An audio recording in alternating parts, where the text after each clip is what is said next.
Kita akan belajar bersama tentang kesuburan tanah lanjutan.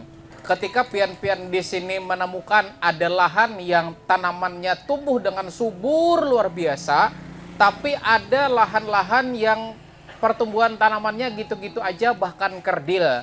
Apa yang menyebabkan demikian? Dan penyebab yang pertama adalah tanah tersebut dari segi kegemburannya kurang gembur. Ya, jadi kurang gembur itu maksudnya terlalu keras. Ketika tanah terlalu keras, maka wajar saja tanaman tidak bisa tumbuh dengan maksimal, kan begitu?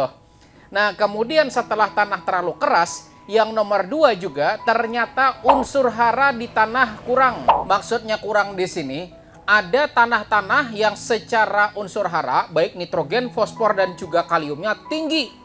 Ada juga tanah yang ketika diukur menggunakan alat ternyata nitrogennya rendah, fosfornya rendah, dan kaliumnya rendah.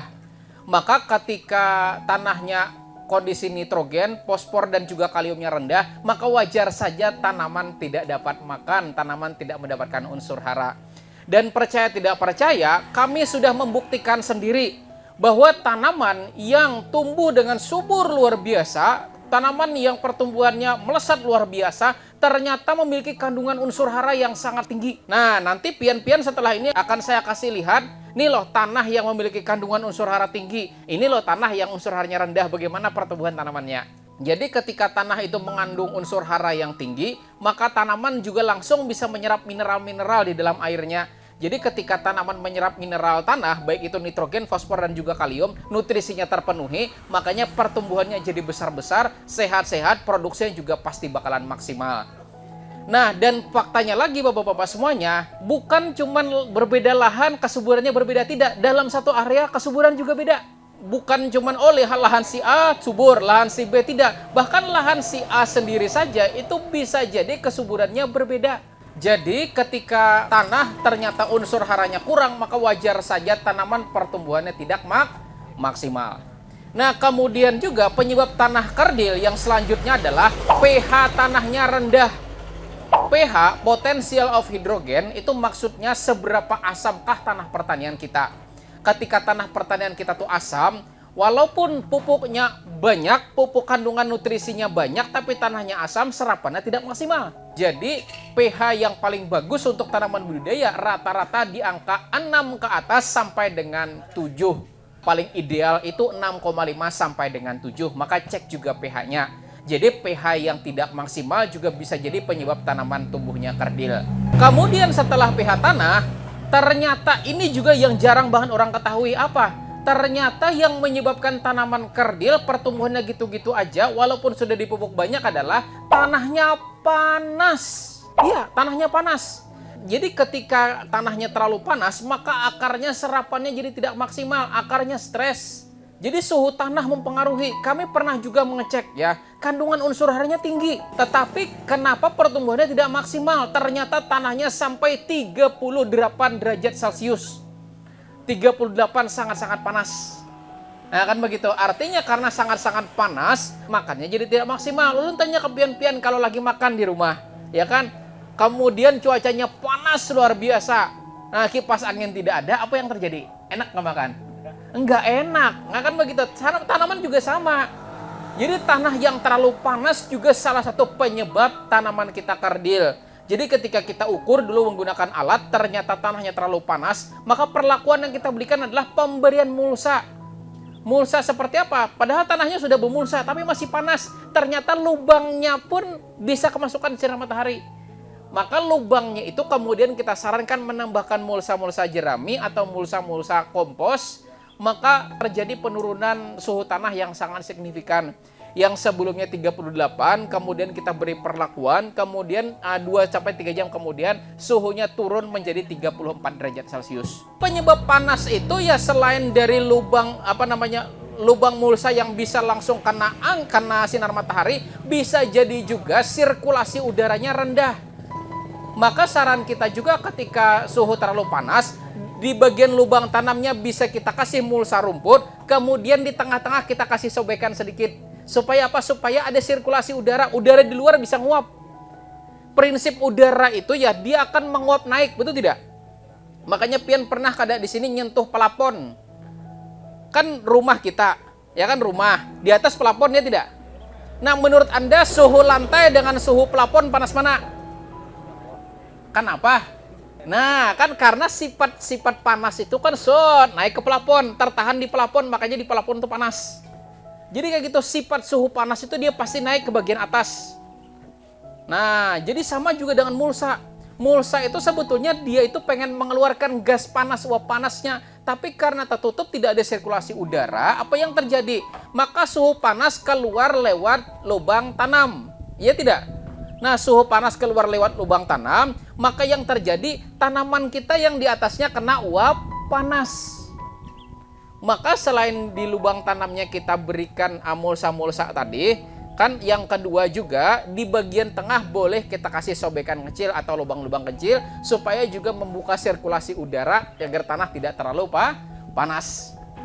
Itu sudah kami buktikan sendiri, dengan perlakuan seperti itu tanaman bisa naik. Padahal tanpa dilakukan pemupukan lagi, padahal tanpa dilakukan penambahan pengapuran lagi. Penaikan pH tanah tidak, cukup dengan melubang di bagian tanah, cukup dengan memberikan mulsa tambahan. Ternyata tanaman bisa naik, Pak. Tanah yang panas juga menjadi penyebab tanaman kita bermasalah atau tidak subur. Nah, selanjutnya juga, penyebab tanaman jadi tidak subur yang selanjutnya adalah kelembapannya terlalu tinggi. Kelembapan terlalu tinggi itu maksudnya tanahnya itu terlalu banyak airnya. Airnya tidak bisa kemana-mana. Airnya cuma di situ-situ aja. Nah, terdiam. Dan ketika tanah airnya terlalu banyak, ya terdiam di sana, airnya terlalu banyak, maka kadar oksigen tanah kurang. Nah, ketika kadar oksigen tanah kurang, maka yang terjadi akar kekurangan oksigen. Dan ketika kekurangan oksigen, maka lama-kelamaan tanaman layu kemudian mati. Makanya kadang kita melihat kenapa ya ada mati mendadak. Akhirnya fusarium yang disalahkan. Iya, memang salah satu penyebab mati mendadak itu fusarium. Tapi penyebab yang lainnya juga gara-gara tanah kekurangan oksigen. Jadi kekurangan oksigen juga bisa jadi penyebab tanaman kita jadi kerdil. Nah, maka dari itu kita ukur. Di sini ada alat ya, dan alat ini adalah alat sistem sensor. Di mana sistem sensor di sini kita akan mengukur bagaimana kandungan nitrogen, fosfor dan juga kalium yang ada di tanah dengan menusukkan sensor ini ke tanah yang mau kita ukur. Jadi ketika alat ini kita tancepin ke tanah, plak langsung di tanah, maka ada beberapa instrumen yang terukur. Pertama, nitrogennya berapa, kemudian fosfornya berapa, kemudian kaliumnya berapa, kemudian pH-nya berapa, langsung ketahuan. Kemudian lagi suhu tanahnya berapa, kemudian kelembapan tanahnya berapa, langsung ada. Ada 7 pengukuran, Pak. Jadi ketika kita menggunakan alat yang seperti ini, maka keuntungannya pertama, saya tidak perlu lagi kemana-mana bawa pH meter.